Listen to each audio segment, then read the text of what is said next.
अगर ऐसा कोई आदमी हो, ऐसी कोई स्त्री हो जो ना बिचारी कीर्तन कर सकती है, ना बिचारी सुन सकती है, ना बिचारी ध्यान कर सकती है, ना कोई ऐसा आदमी हो कि वो तो अब मोबाइल में घुसे रहता है, भोग वासनाओं में लगे रहता है, और वो तो पापाचार में लगा रहता है, दुष्ट है। अब वो तो ना ध्यान करता है, ना नाम जप करता है, ना सत्संग सुनता है, ना 4 पैसा का कभी दान करता है, तो क्या होगा?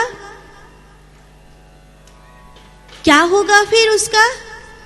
तो बोले अगर कुछ नहीं कर सकता, श्रवणादित्र के सक्तम लिंग वैरस्य चापराह संस्थाप्य नित्य अभ्यस्य तरेत संसार सागरम।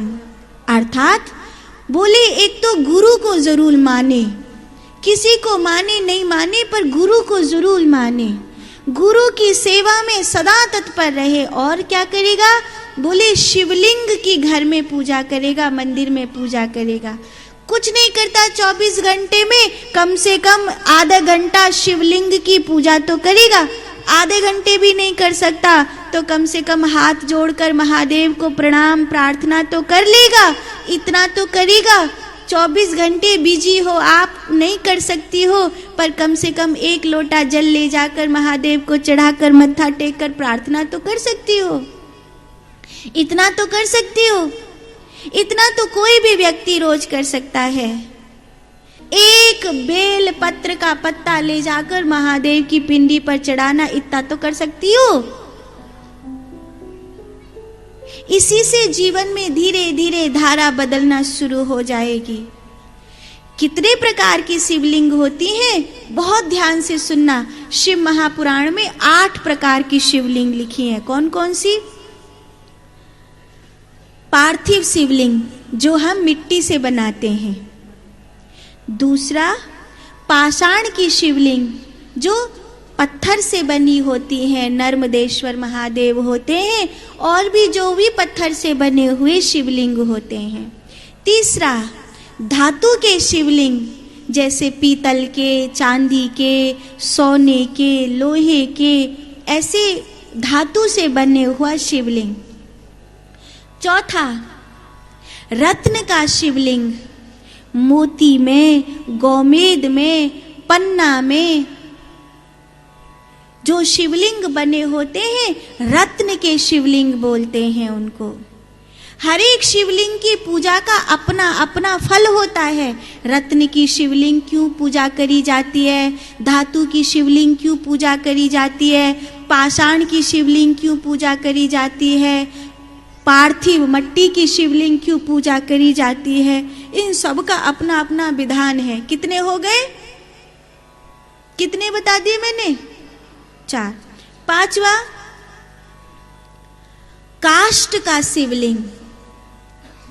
काष्ठ का शिवलिंग जो औषधीय काष्ठ होते थे ना भारत में, उन औषधीय काष्ठ का शिवलिंग बनाते थे।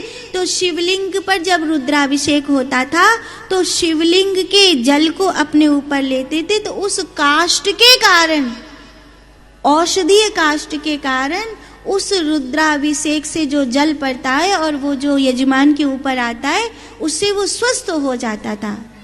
तो औषधीय काष्ठ के शिवलिंग। 5।